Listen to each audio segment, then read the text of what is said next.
Son las 7:47 minutos. Marilena Núñez. Gracias, Julio. Muy buenos días a todos. De tormenta hablaremos en el día de hoy, de Dorian, lo que representa una tormenta o un huracán para la República Dominicana. Otras tormentas, por ejemplo, la de las empresas de César Emilio Peralta y sus incumplimientos tributarios y las declaraciones del director de la DGI, una tormenta que hay entre los precandidatos del PLD y las declaraciones de Reinaldo Pared. Miren, la tormenta Dorian ya no es un gran peligro para la República Dominicana, lo acaba de decir la ingeniera Gloria Ceballos. Sin embargo, sus efectos podrían comenzar a sentirse esta noche, como lluvias por los denominados campos nubosos de estos fenómenos. Lluvias, vientos, oleaje irregular, y el COE mantiene provincias en alerta, 6 provincias en alerta: San Pedro de Macorís, La Romana, Atomayor, La Altagracia, El Ceibo y Samaná.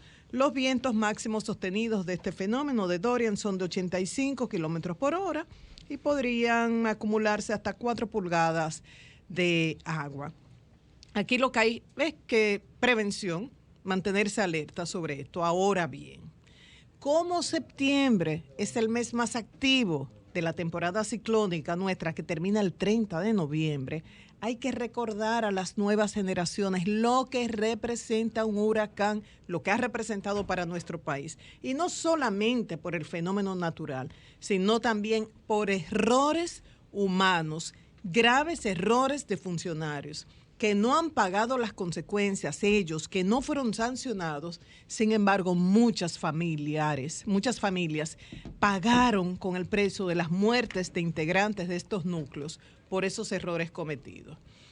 El huracán que más se recuerda, que recordamos por lo menos lo que hemos vivido más de 5 décadas, casi 6 décadas, David, 31 de agosto de 1979. Tenía apenas 1 año y días el entonces presidente Antonio Guzmán y fue categoría 5 con vientos superiores a los 240 kilómetros por hora. Entró por Jaina, San Cristóbal, destruyó cerca del 70% del alumbrado eléctrico. La población estuvo sin luz durante 1 mes y pico y enormes daños a la agricultura, a la ganadería. Sobre el número de muertos, desaparecidos, damnificados es enorme, pero nunca se dieron cifras oficiales. Y con esos refugiados, esos damnificados, nos mantuvimos en los refugios durante años y años. Esto fue hace 40 años, 1979. Y hace cerca de 21 años, George, a mitad de periodo del entonces presidente Leonel Fernández. En el caso de David, días después vino la tormenta Federico. Durante 6 días, lluvias intensas, que esto fue mortal por los acumulados de lluvias que ya teníamos en nuestras tierras. Entonces, 1998, George. Miren, ahí pudimos ver lo que es la fuerza destructora del viento. Usted toma una hoja de papel, la arruga en sus manos. Eso hizo el viento con esas gigantescas vallas, esas estructuras metálicas. Cuando uno se dirigía, por ejemplo, de Santo Domingo a San Pedro de Macorís y La Romana, eso parecía una película de ficción. Ver como un garabato así, las vallas metálicas por los vientos superiores a los 200 kilómetros por hora de George. ¿Y el daño fue solo por el fenómeno natural? No. El daño fue también por ese gravísimo error del entonces director de la Defensa Civil, Elpidio Báez, quien dijo que el huracán no iba a afectar a la República Dominicana y no quiso dar la lista de los refugios. Entonces, las personas, que son muchas, que viven en zonas de mucho riesgo, no pudieron refugiarse en esos centros que estaban preparados para eso. La explicación que él dio luego, cuando los periodistas les reclamaron que por qué no dio a conocer esa lista de los refugios, dijo que estos tradicionalmente se llenaban de personas que sin vivir en zona de riesgo iban allá para que luego se les dieran las facilidades y hasta una casita y se reubicaran como pasa en estos casos generalmente. Entonces, este grave error del Pidio Báez, entonces director de la Defensa Civil, provocó más daños con el huracán George en 1998. Muchos recordarán luego los efectos de la tormenta Olga y Noel. En el caso de Olga, esta tragedia provocada por otro error. El entonces director del INDRI, Rodríguez Pimentel, se abrieron las compuertas. Muchos expertos han dicho que se cometió un error de la presa Tavera, se desbordó el río Yaque del Norte, provocó inundaciones, muertes, daños a la agricultura, y tenemos otro caso donde hay no solamente los daños del fenómeno natural, sino daños por una mala actuación de un funcionario. Y así uno pudiera citar otros casos, pero para no cerrar esto con un balance negativo, ¿qué positivo hay? Que así en la época de David y Federico y años atrás veíamos a un director de la Defensa Civil dando gritos en los programas de televisión, como en el de Freddy Veras Goico, por ejemplo, pidiendo la ayuda de un helicóptero de la Fuerza Aérea Dominicana. Ahora tenemos un ejemplo, un modelo en el COE, donde por primera vez todas las instituciones trabajan de manera organizada, donde no vemos un afán de protagonismo ni lucha de egos, se baja una línea, se informa claramente, y esto es un modelo a seguir. Vemos ONAMED, hace unos años era un relajo, decían si ONAMED dice que va a llover, hará sol, si dice que va a hacer sol, salga con su sombrilla, y ya las informaciones de ONAMED gozan de credibilidad y se caracterizan por el carácter profesional. Entonces, hemos cambiado mucho. ¿Qué necesitamos? Tener más conciencia a nivel de apoyo a los más necesitados, que las autoridades locales, alcaldes, gobernadores, diputados, senadores, dirigentes comunitarios ayuden a esas personas que, aunque estamos bien aquí, por ejemplo en Santo Domingo, puede ser que mañana haya familias en riesgo por la entrada de este pequeño fenómeno, que no es huracán, que es una tormenta, que es pequeño, que no es mucho riesgo, pero siempre hay familias que tienen problemas en estas situaciones.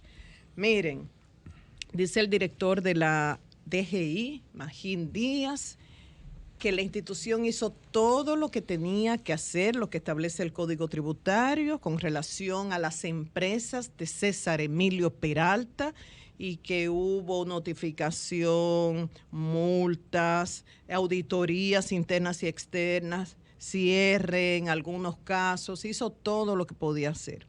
Dijo además que no podía revelar las deudas que tenían esas empresas con la DGI por incumplimientos tributarios, porque la ley se lo prohíbe, es una información secreta, pero cuando los periodistas insistían, decía, esto llega a millones de pesos. Entiendo perfectamente lo que explica el director de la DGI.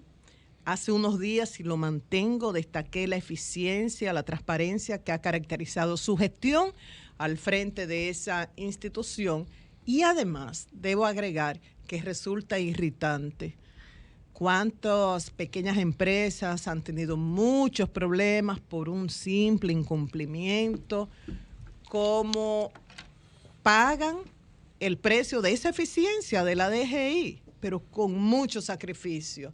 Y entonces ver que en estos casos la institución no puede hacer nada, eso es irritante.